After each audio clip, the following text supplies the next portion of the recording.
My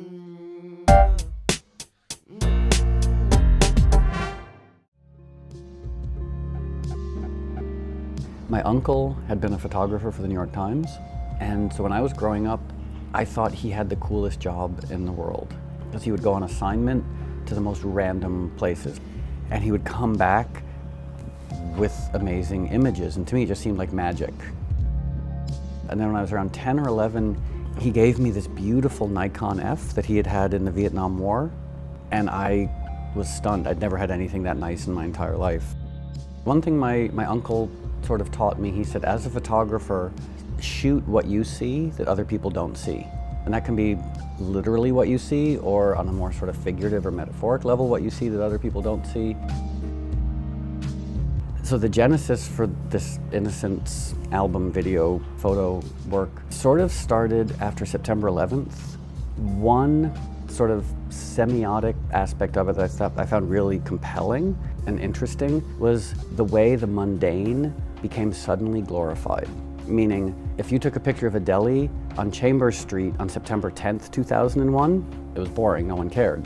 Take a picture of that same deli on September 12th, 2001, nothing's changed, but all of a sudden it becomes laden with meaning. And so that was sort of the start of this idea. And then in 2012, the Mayan apocalypse was supposed to happen. And a lot of my hippie friends were disappointed that they didn't wake up on December 22nd to a new world. But then I started looking around me and I realized, oh, but we do live in a new world. The world is becoming a much more progressive, empirically supported place, or empirically informed place.